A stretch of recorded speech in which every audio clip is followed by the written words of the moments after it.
Good morning, stringers. This is Voodoo Stick Mod. I am in Munford, Tennessee, and I promised someone in the group that I would make a Wednesday fob video, Wednesday window fob, or midweek girl window fob, as soon as I was able to get my hands on the file. I finally have the file, so let's make a midweek girl window fob. What we're gonna need is we're gonna need some black vinyl for our base and our backing. We're gonna need some gray. You could probably, it might look cool with a mirror looking vinyl, but I found this big scrap of gray that's pretty thin. It's looks like it's a wet look vinyl that I'm gonna use for my applique. I chose it because it's super thin, so that'll make the applique less dense as far as thickness of the overall fob at the end. And then you'll eventually need some hardware. I like to use lobster claws, but you can use a split ring. And I have a rivet set here. I'd like to put rivets on to keep my hardware from being lost, because depending on who uses it, sometimes the cam snaps can pop open. Some people love it, some people don't. All my fobs that I sell come with rivets and lobster claws. That's what people request when I give them the option, so that's what I make. But you can use a split ring and cam snaps, a lobster claw, cam snaps, whatever you want. That part's totally up to you. This is just what I use. So the first thing I did was I hooped up some 2.5 ounce cutaway stabilizer.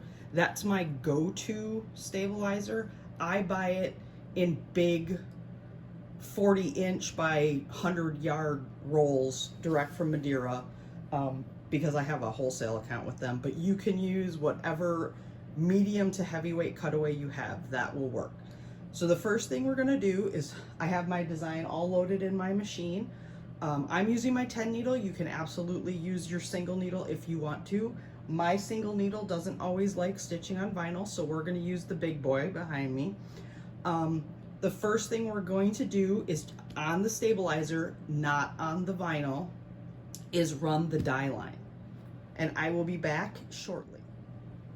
Okay, I'm back, and as you can see, I have stitched my die line. Now, I will say I am using my 5x7 hoop. You can fit this in a 4x4. I just like to use my 5x7 because my hoops on a multi-needle are really deep. And so this gives me, when I have to do an applique, it gives me more room to maneuver my scissors than my 4x4 hoop would. Now, and then, like I said, you did the die line on the stabilizer only. You don't want to put your vinyl in and run the die line on it, because vinyl, if you pull on it, it does have stretch in one direction, okay?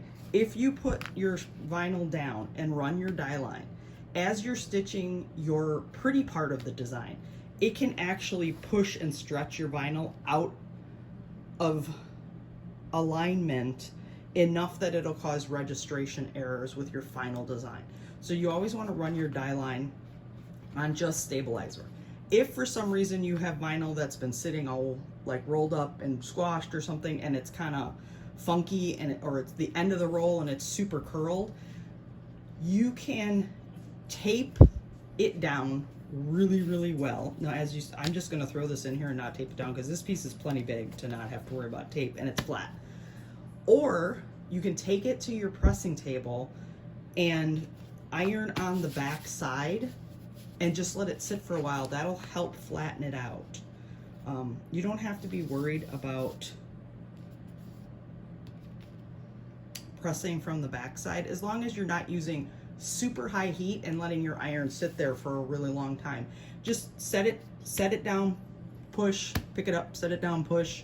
That should be enough to get it to relax a little. Even if it just warming it up will help it relax. So now that I have the die line done, I'm going to put my first piece of black vinyl in the hoop. I'm going to take it to my machine, and I am going to run color stop 2, which should give me the placement line for where to put my applique vinyl. I'll be back in a bit. Okay, we're back after running color stop 2. Now, if you look at your PDF that comes in your file that gives you your color stop chart, you're going to notice that the color color step 1 is black. That lets you know what color vinyl Ricky has used for her base vinyl on her fobs. There are some really old string theory fobs that don't follow that, but for the most part, that's what the first color lets you know what vinyl she used in her samples that you see. The next color stop on your PDF was actually a blue. It doesn't matter what color that one is because it's just a placement line. I did it in yellow because that way you could see it better. Your next color stop 3, is your applique tack down. And in the file, it's black, and I'm gonna do it in black because I'm stitching this on, it's gonna be going over some gray. I'm just measuring this to see. All right, so it looks like about a 3.5 inch piece will fit. Normally I would just throw the gray on there, but because this piece is a little bit bigger than I think my hoop is even going to fit well, I'm gonna chop a piece off of this. All right, so I actually cut this piece 4x4 just because it kind of made more sense with what scraps I'll have left over then. And now I'm gonna place that so it's covering the whole die line placement. And then this one I am gonna tape down because this back of this stuff is just like a canvas almost, and it's really super thin, and I don't want this to shift.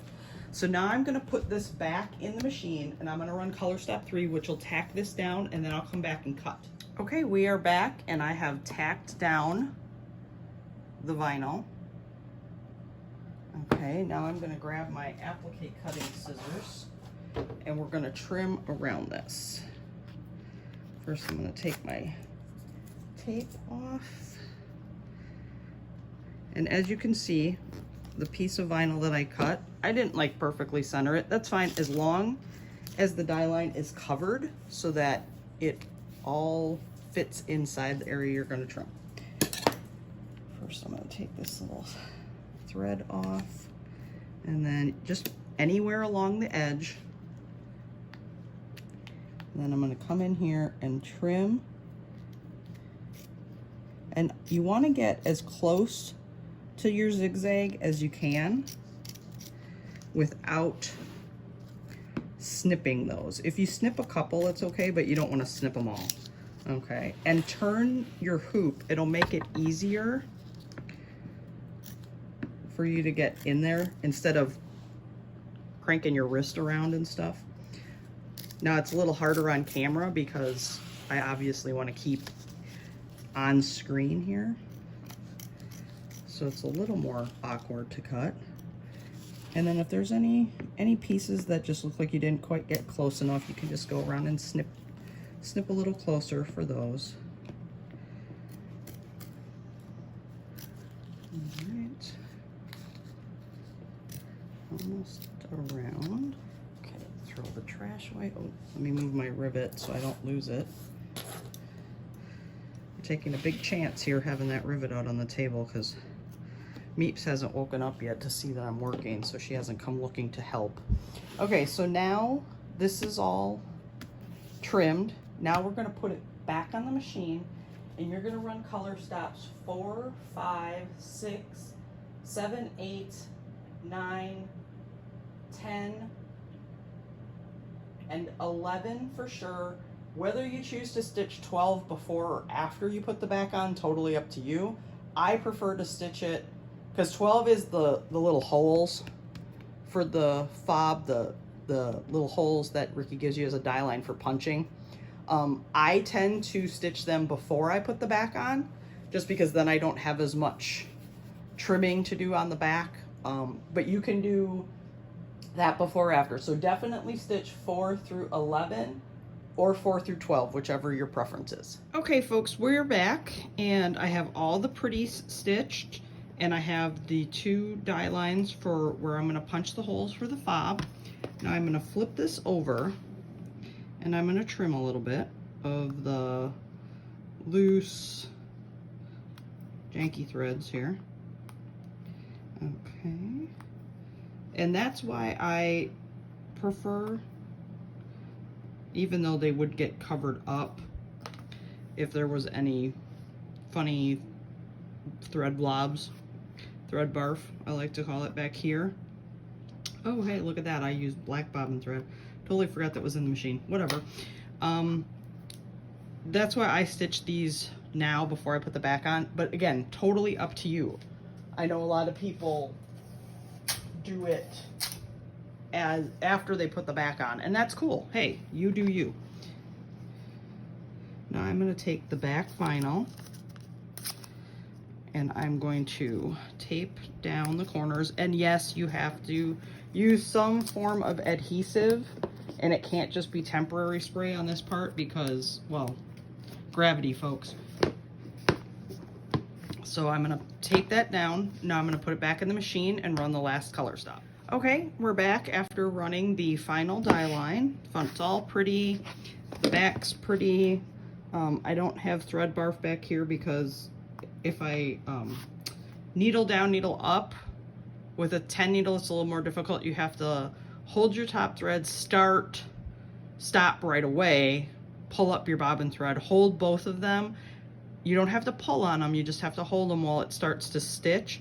Then I don't end up with a glob at the beginning from where the tail gets sucked down from the top.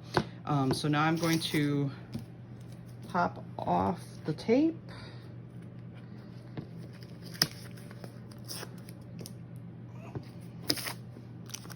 Going to pop it out of the hoop. And then I'm going to, the first thing I do is I trim off a lot of the excess. It makes it easier for me to cut the fob out if all that isn't hanging off.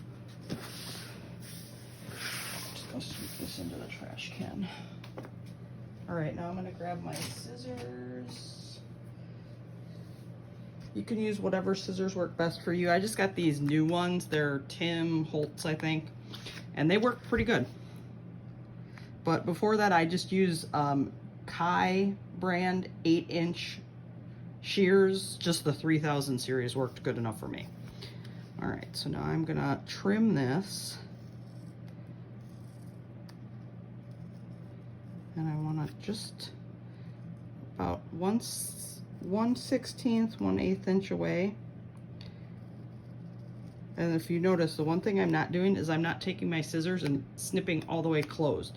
That tends to leave jagged little ends if you do it that way. So I'm just turning my vinyl as I slowly snip in nice gliding strokes.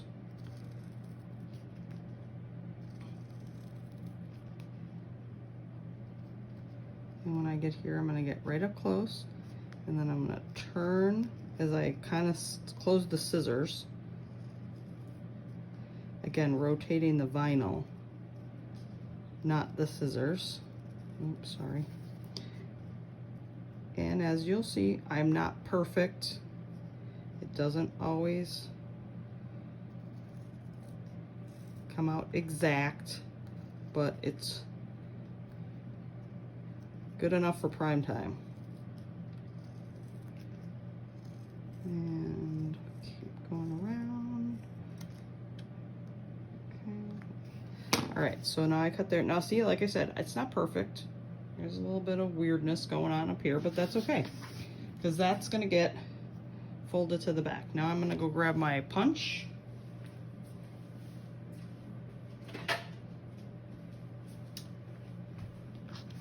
And I'm gonna punch my 2 holes.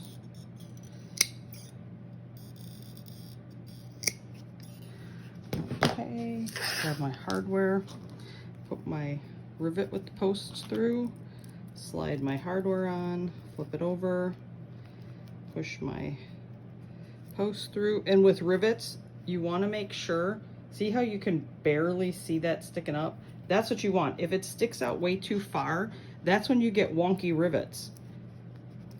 Okay, and then I just push the back on until it snaps. That is not locked though.